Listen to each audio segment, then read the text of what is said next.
ఎక్సలెంట్గా ఉన్న రాశులు ఏంటి, ఇబ్బందుల్లో ఉన్న రాశులు చెప్పారు? మేషరాశి, కర్కాటక రాశి, కన్యా రాశి, ధనుస్సు రాశి, వృశ్చిక రాశి. ఈ రాశులు చాలా బాగున్నాయి. ఓకే. యావరేజ్గా ఉన్న రాశులు ఓకే ఉండే రాశులు మిథున రాశి, సింహరాశి, అంతే. ఓకే. ఇంకా బాగా సమస్యలు ఉన్నటువంటి రాశులు కనుక తీసుకుంటే వృషభ రాశి, తులారాశి, మకరం, కుంభం, మీనం. ఈ రాశులు బాగా నెగిటివ్ రిజల్ట్స్లో ఉంటాయి.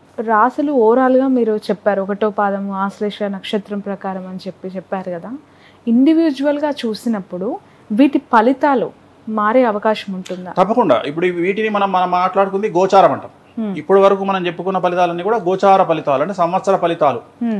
వీటిల్లో జాతకాన్ని బట్టి 20% ఫేస్ చేసే అవకాశం ఉంటుంది.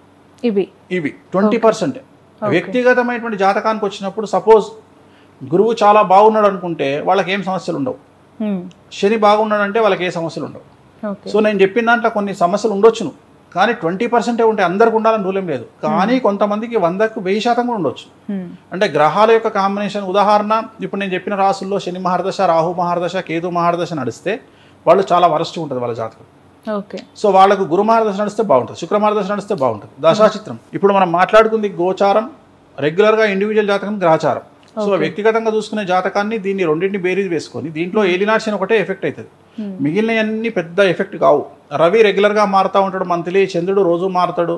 సో రావుకేతులు 18 నెలలకు ఒకసారి మారుతారు. కాబట్టి మారినటువంటి గ్రహాల ప్రభావం అనేటువంటిది అన్ని గ్రహాల ప్రభావం ఉండదు. ఎక్కువగా ఉండే ప్రభావం మనకు శని యొక్క ప్రభావం చాలా తీవ్రంగా ఉంటుంది, గురువు ప్రభావం తీవ్రంగా ఉంటుంది. ఈ సంవత్సరం మే 1వ తేదీ నుండి మనకు గురువు మారుతా ఉన్నాడు. సో మనకు వృషభ రాశిలోకి గురువు వస్తూ ఉన్నాడు, మేషంలో నుండి వృషభంలోకి వస్తున్నాడు.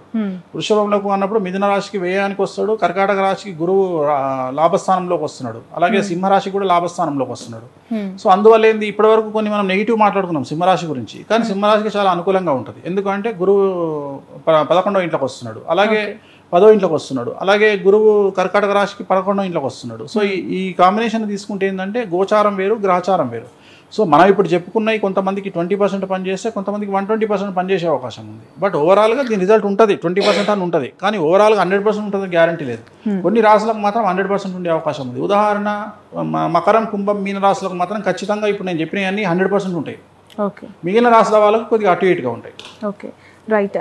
యాక్చువల్గా ఇవన్నీ కూడా ఒక జన్మ నక్షత్రం బట్టి లేదంటే డేట్ ఆఫ్ బర్త్ బట్టి ముహూర్తాలకి సంబంధించి ఫస్ట్ క్వశ్చన్ అది.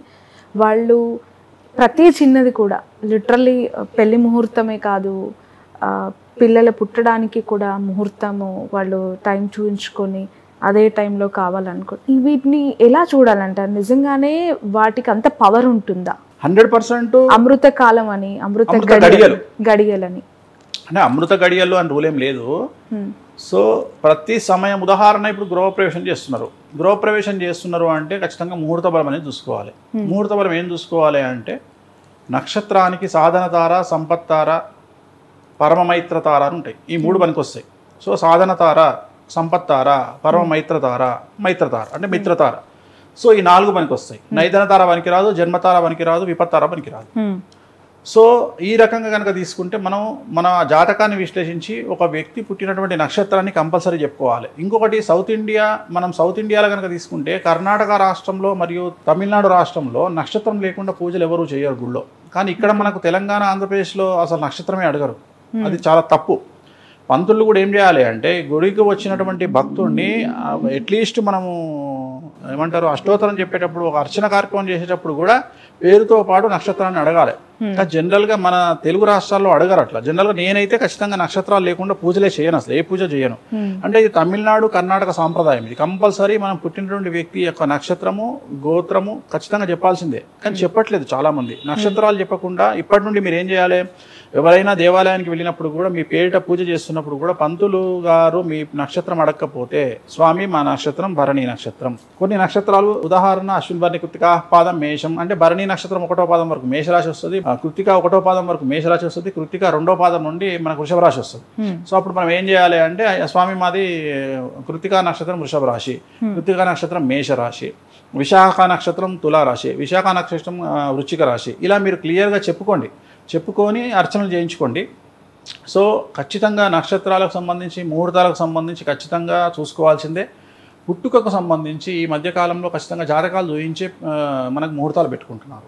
ఉదాహరణ సిజేరియన్ ఆపరేషన్ చేస్తున్నారు.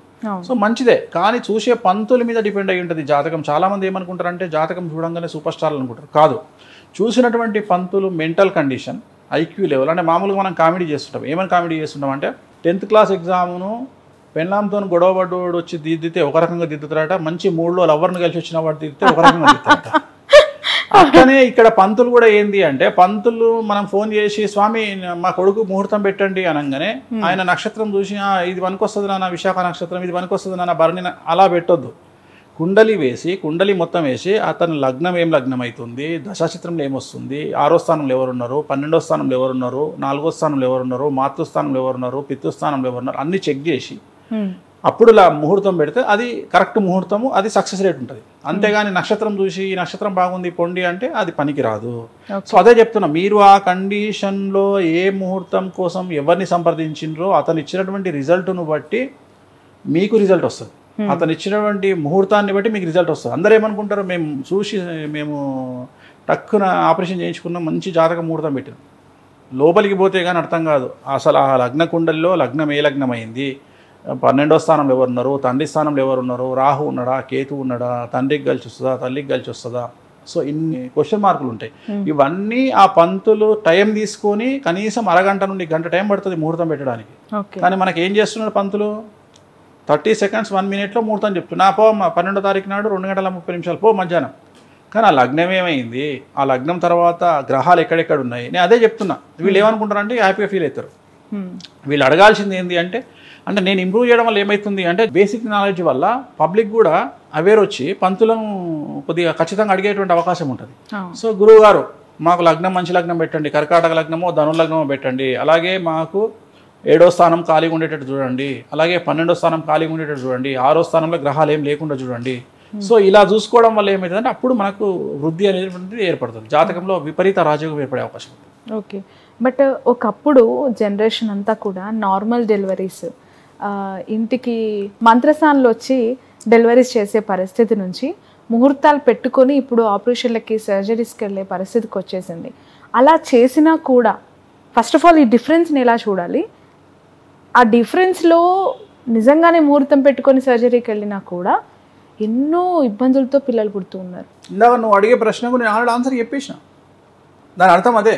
ఇప్పుడు ఆటిజం అని చెప్పి, అదే మెంటల్ డిజార్డర్స్, ఫిజికల్ డిజార్డర్స్ అని చెప్పి, ఇప్పుడు మంత్రసాని పెట్టే ముహూర్తం అనేటువంటిది పూర్వకాలములో మనకు ఇంత కాలసర్ప దోషం లేదు. కాలసర్ప దోషం ఎప్పుడు ఏర్పడ్డది అంటే, డబ్బు పెరుగుతున్న కొద్దీ స్త్రీలకు ప్రాముఖ్యత పెరిగినప్పుడు కాలసర్ప దోషం ఏర్పడుతుంది. ఓకే, ఇంద్రుడు రాహుకేతువులకు ఇచ్చినటువంటి వరం ఏమిటి అంటే, కలియుగంలో ఎప్పుడైతే జనాల దగ్గర ధన వృద్ధి కలుగుతుందో, జనాల వద్ద డబ్బు పెరగడం స్టార్ట్ అవుతుందో అప్పుడు వారిని మీరు మానసికంగా పట్టి పీడించండి అని రాహుకేతువులకు ఇంద్రుడు ఇచ్చినటువంటి ఒక వరం. అలాగే అమ్మాయిలకు కూడా ఎట్ ది సేమ్ టైం ఇచ్చినటువంటి శాపం ఏమిటి అంటే, ఎవరైతే పద్మిని జాతి స్త్రీలు ఉంటారో, అంటే ఇంచుమించుగా మేకప్ లేనప్పుడు అందంగా ఉండేటువంటి అమ్మాయిల జీవితాలని నాశనం చేయండి అని రాహుకేతువులకు ఇచ్చినటువంటి ఒక వరం ఇంద్రుడు. సో మీకు ఎక్కడైతే డబ్బు పెరుగుతుందో అక్కడ సమస్యలు ఏర్పడతాయి. అంటే కలియుగంలో డబ్బు ఎప్పుడు స్టార్ట్ అయింది మీరు అబ్జర్వ్ చేసినా చేయకున్నా 2000 సంవత్సరం నుండి మన దగ్గర స్పెండింగ్ కల్చర్ అనేది పెరిగింది. మన తెలంగాణ తీసుకున్నా, ఆంధ్ర తీసుకున్నా, భారతదేశంలో తీసుకున్నా సడన్గా 2000 సంవత్సరం నుండి ఒక జనరేషనే మారిపోయింది. కరెక్ట్గా మన టోటల్గా 2000 సంవత్సరం నుండి విచ్చలవిడి కార్లు కొనడం స్టార్ట్ అయింది, లగ్జరీ లైఫ్ స్టార్ట్ అయింది, విదేశాలకు వెళ్ళడం స్టార్ట్ అయింది, ల్యాప్టాప్లు, సెల్ ఫోన్లు. సో ఒక విచ్చలవిడితనం అనేటువంటిది మనకి ఎప్పుడు ఏర్పడ్డది అంటే 2000 సంవత్సరం తర్వాత ఏర్పడ్డది. ఇప్పుడు ఆపరేషన్ లేకుండానే మోకాళ్లకు ప్లాస్మా ట్రీట్మెంట్, మీ ఆర్థోపెడిక్ సమస్యలన్నిటికీ రోబోటిక్ టెక్నాలజీ ద్వారా తక్కువ ఖర్చుతో శాశ్వత పరిష్కారం, ఫ్రీ కన్సల్టేషన్, ప్రతి ట్రీట్మెంట్ పై 20% డిస్కౌంట్. ఈ ఆఫర్ కొద్ది రోజులు మాత్రమే, త్వరపడండి. V9 hospitals 9281465842.